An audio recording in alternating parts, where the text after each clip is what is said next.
Thank you. The original author of the research paper is Apurva Kumar from IBM Research Center in India, New Delhi. And I'm working as a security engineer in IBM Sweden, in Stockholm, Kista. And I'm going to present a lightweight formal approach for analyzing security of web protocol.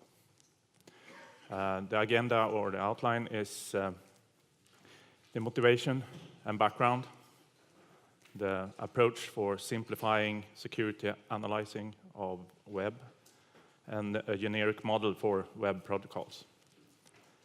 Then we show this model working on the SAML analysis and shows that it can be used to show an attack. And then we round it up with a conclusion.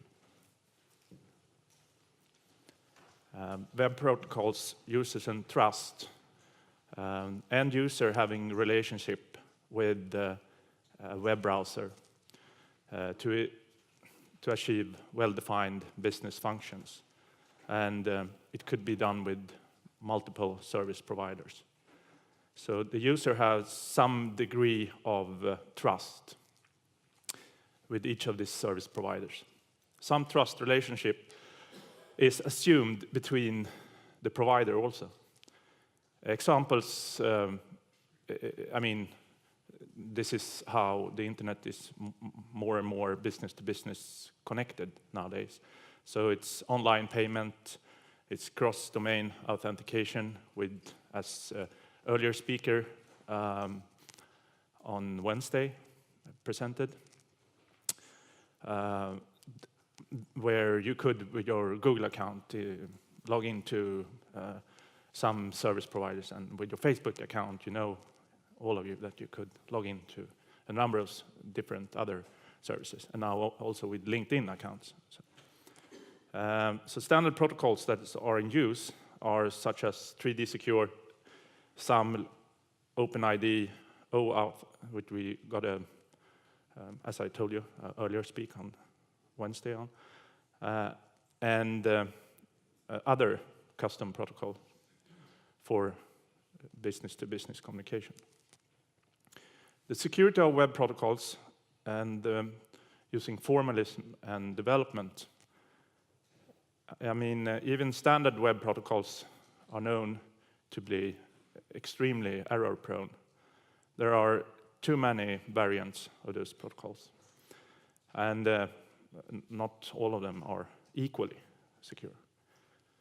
So the browser-based protocols, they are today extremely hard to model, because it's getting even more complicated all the time.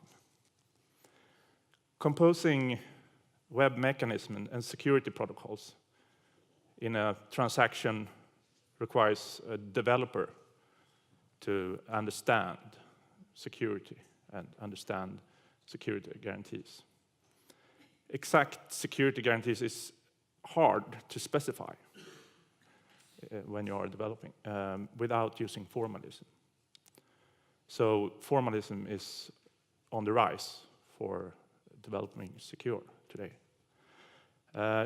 Today, web developers, they have hard time to find good tools, and there aren't any easy to use, actually.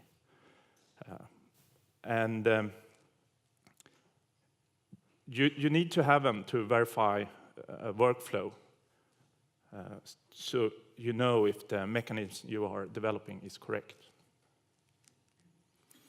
So the existing approaches that are used today is you construct attacks by modeling intruder, and you use algebra properties of the message being transmitted.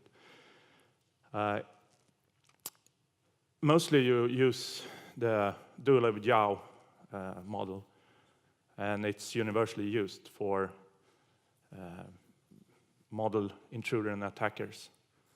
So And you have, of course, you can cover a wide range of attacks, generate attack traces, and you can do it for a counter of examples. But you have some drawbacks. Complex intruder models and state space explosions, some browser-based attacks are not accounted for. So it's a lack in the used models, and that's something we're going to show later on here. So there are some examples we looked through also. But our approach is to protocol a model,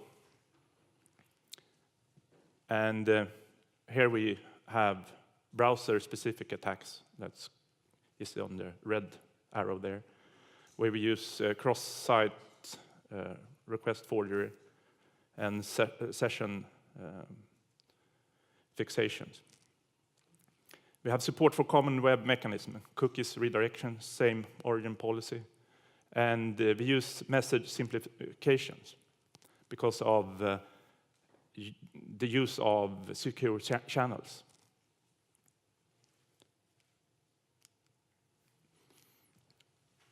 The protocol message and simplifying it and using band logic. All web protocols either are mandated or strongly recommended to use secure socket layer or transport layer security with authentication. And we use this fact to actually simplify our model. And all secure channels are then replaced by directed communication that cannot be intercepted by a man-in-the-middle attack. So we can simplify there. We have public key encryption is also handled in a similar way.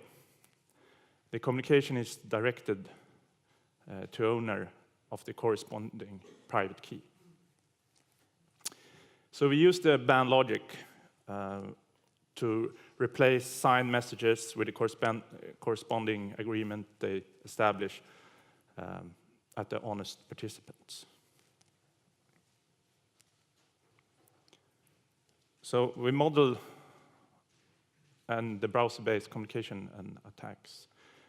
We provide a built-in support for handling the cookies and redirection by honest user with an uncompromised browser. We have support for cross-site attacks. So we allow honest user to send message to server chosen by the attacker, along with any cookies that the user has for the server. And we can model this by the user clicking a malicious link. So, and we have fixation attack. Further, we allow any secrets being chosen by the attacker to be included in the message, and then allowing for the user's session to be manipulated in the model.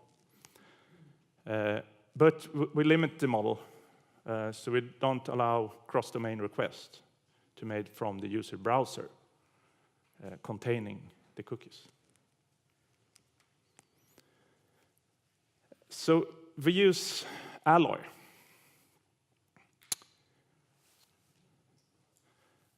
Alloy is a declarative language for describing structures and model finding tools for exploring them.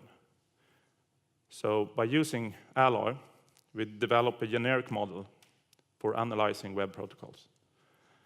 And if you look at the model, we're representing token, cookies, keys, processes for servers and users, protocol messages, sessions, and protocol sequences. And we also apply rules for learning new values and rules for existence, the existence of values in the sent message. Rules regarding HTTP cookies, handling of HTTP redirects, and so on. So we could model the user clicking the malicious link, for instance. Here we see a bit from the alloy model with the building blocks here. We have signatures and declarations for those signatures. So we can see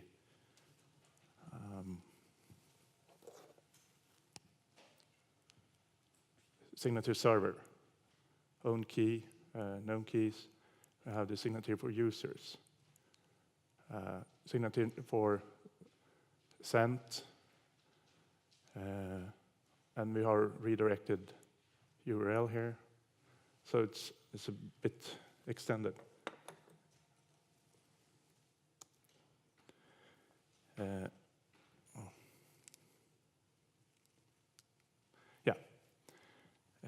Here we have the sort of diagram flow of the single sign-on of SAML account linking. So in the workflow, we can see that the service provider and the user, and here we have the identity provider. So the user start to the service provider, and this is then going down to when the token is transmitted. And down here we have the possibility of finding maybe a flaw. So the overview of the analysis done here with band logic and the rules.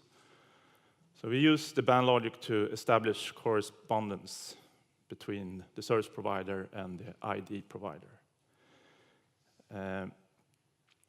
So we're based on signed messages in 3 and 7.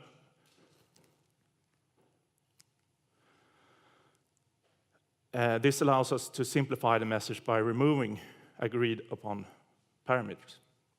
So we add protocol-specific rules and handling of SAML request by honest ID provider. We're ensuring that the SAM token is originated from the ID provider and cannot be altered. So we introduce a subject field in the token to identify the user instance for performing the sign-in in step 5.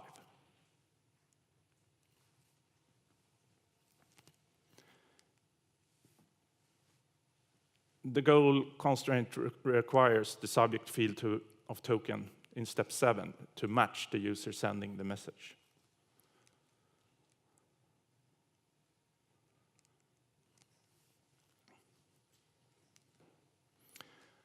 So when using this model, we get this sort of diagram. And here we have one server, here we have another. Here we have the user, and in the model, it requires the user to have a first account on the server to actually extract the part where he wants his token to be associated with the honest user. So we can see that we have like 5 steps here where it only should be by the model 4. So that raises a question. So if we follow time 0 here, where the user, you can see the user as an attacker. So the attacker in time 0, and the receiver, he gets time 1 here. And he has the SAML request to the attacker. Time 2, he have the redirected URL.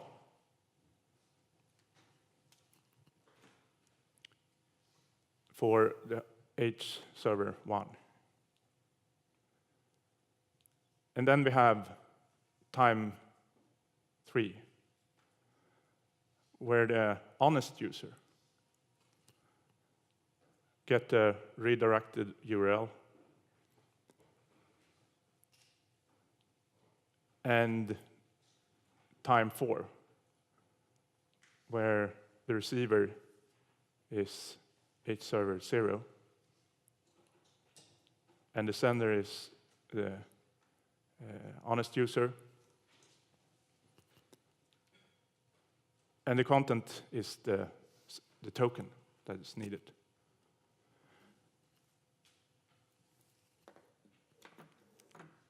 So if we then, when we can, as I said, when we see the problem of the SAM token, we can identify the SAM token to be the flaw is, we could describe the flaw quite easy. I will try. As I said, the attacker has an account on the service provider. He starts to log in. He extracts the information, the token. He sends this as a malicious link to the user, or the honest user. And the honest user clicks on that link and thinks she or he is logging into the normal login to the single sign-on request. But then you are linking the wrong, by doing that, you are allowing a link connection be made from the attacker to the user. And our findings here is it's probably being this flaw because of the earlier model being used. So then you have to do some, you have to use some logic and take away some requirements, and usually you take away that malicious links, for instance, maybe, and then their model is correct. But when you extend the model and you have the ability to further model attackers, then you can prove that this flaw exists.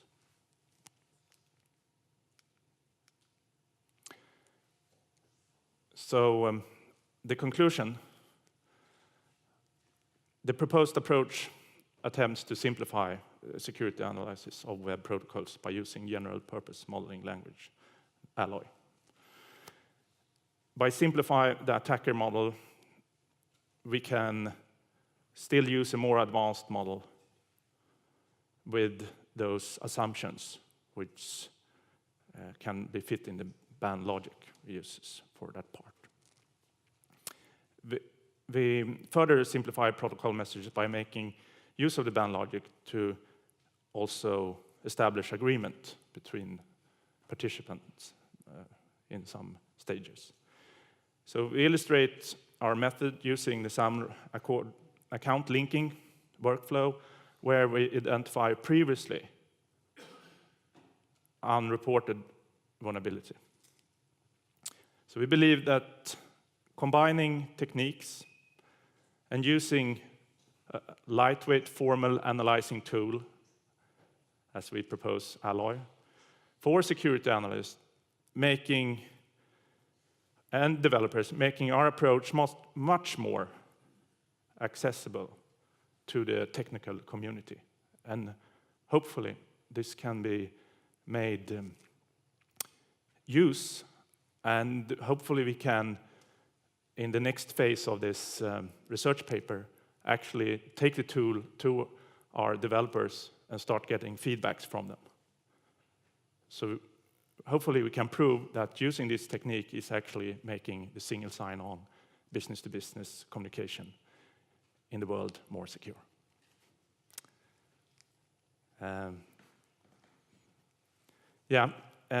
For questions and the contacts here, as I said, the original author is Apurva Kumar, so he should have all the credits. And I had a lot of contact with him, and it was unfortunately he couldn't show up here. He regretted that to me many times, and he said this conference is a really good conference and has a great reputation back in India, he said, at least at the IBM research centers, both in Mumbai and New Delhi. And I thank you very much for doing this presentation. Yes, thank you.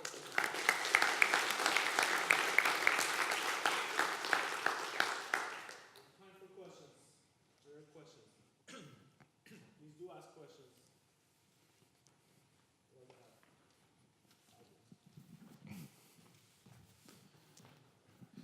So, you mentioned that you are abstracting away many of the complexities that the Lev-Yao model has.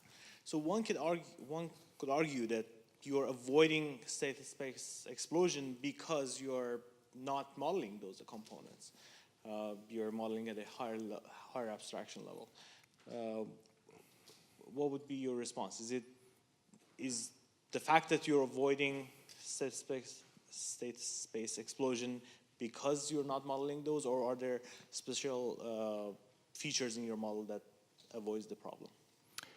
Actually, I discussed that question, but from a broader perspective, because I've worked as a pen tester before, and I'm used to different types of attacks. And so I understand the question, but he told me that his goal was to make some formal method with simplifying methods of using the band logic, and then he had to, as always, make some restraints on the requirements in that model.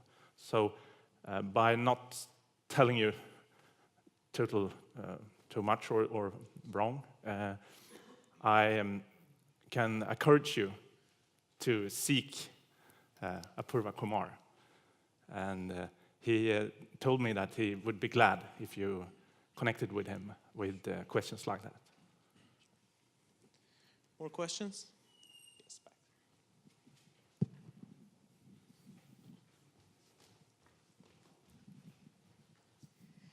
It may be unfair to ask you questions about his work, but I just try to ask something that you might be able to answer. First of all, this vulnerability that wasn't known, did you construct it actually practically? You could actually show that, because you mentioned it was not known, but is it you could demo it on this account linking? Yes. Yes. Okay. It can be done, and he's done it in an experimental environment. Okay. And there was one of my questions to him, and I said it would be cool to actually demonstrate the tool here. Yeah, it would on have stage. been. It but would have been. Said, that's why I asked. Yeah. Thomas, actually, this is not that type of conference you are used to. No, it would have been actually quite interesting to see that. I gathered it was, and the second question is, seen from a practitioner's point of view, which I gather you are, do you think this is a way to go, to start modeling things, discovering things that maybe the brute force ways will not necessarily give us, and then try to, would you adopt this kind of work to be done in academia more often, so that you would get more such vulnerabilities? Yes, I actually downloaded the Alloy jar language tool and started testing some for my own. But I felt like I had some limits when it's come to the band logic approaches. And I think you have to look at the model where you could, as a developer, work with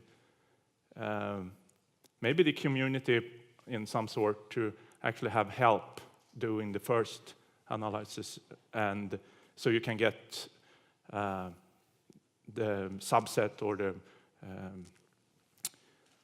so you know exactly which declaration you have to do when you're modeling it. But as I said, we are going to take it to the next phase and try to make the tool a tool you can actually use as a developer. Thank you. Other questions? One more question.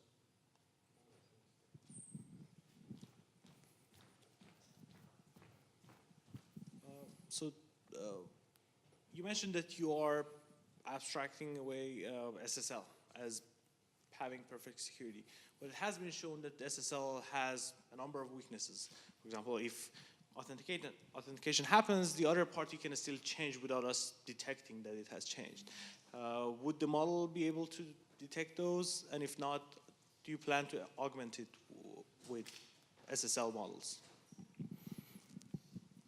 The model could be extended to actually cover that. But in the research paper, Apurva showed that by using the simplification, it was enough to show that the protocol had a flaw. And by doing that, he saved like 60% of the work that had to be done if you had taken account the bigger model. But he also said that you can use the bigger model, but you have the chances of getting more error prone. All right. Let's thank our speaker again.